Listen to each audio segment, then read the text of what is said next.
would think that, if the Sahabi saw a woman from a mile away, he went the other way and made istighfar the whole night. No, it wasn't like that.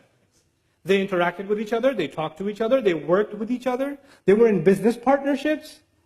All kinds of interactions happened between men and women, but with principles. It was respectful, it was dignified. And when a companion, when somebody liked somebody else, you know what they did? Here's the astaghfirullah part. Here's what they did. Hey, I like you. Want to get married? And she'd say, maybe, talk to my dad. He'd say, okay. And then you go to the dad and say, hey, I like your daughter. And I talked to her, she's not entirely opposed to the idea. Is it cool? And he says, let me talk to my daughter. How this happens today in London is you go to a girl, respectfully, hey, we worked together for 3 years.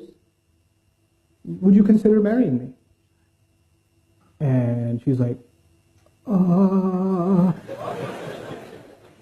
And maybe she says, please don't talk to my dad, he'll kill me. Because if you talk to my dad, he'll say, this is why you go to work? This is why we sent you to uni? You, fathers, I have 4 daughters. Listen, those of you that are fathers, that have daughters, you sent your daughters to university. You brought your daughters to this country. You made them live here. You took them outside in society. You made that decision. And when somebody a Muslim likes them, that's a good thing. How are they going to get married sitting at home? Who's going to like them? So when somebody approaches them in a respectful way, you should not say, oh my God, the day has come, astaghfirullah. Ye din bhi dekhne the, oh, tawbah, tawbah.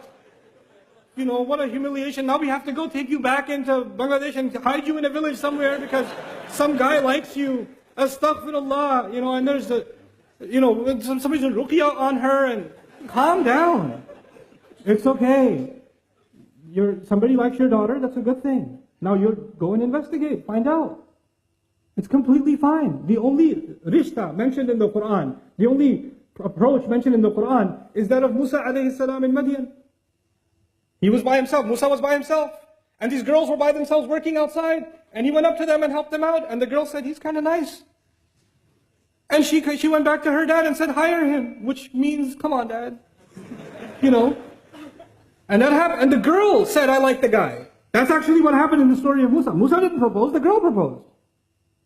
And the father can't propose unless he has the approval of his daughter. So it's okay for your girls to say, Dad, there's this guy, this brother at the MSA, yeah? He's a Thursday halakha. It's really good, you should come. Your daughter's telling you something. It's okay, go attend the halakha. It's okay, find out. Don't complicate this. There's nothing indignified about that. Don't go date a girl now. And don't take, son, Nouman gave a lecture, I'm going to take you out to dinner. No. Not that either. But can you have respectful interaction with someone you're interested in for marriage? Absolutely. Absolutely. Nothing wrong with that. Can you take your time to understand each other's likes and dislikes? Yes, it's fine. Respectful courtship is okay. With parental guidance, in dignified fashion, there's nothing wrong with it. So what happens is we have 2 extremes. We have people that are more conservative than the Sahaba. And then we have people that are more liberal than liberals. Okay? And Islam is right in between. It's a natural way.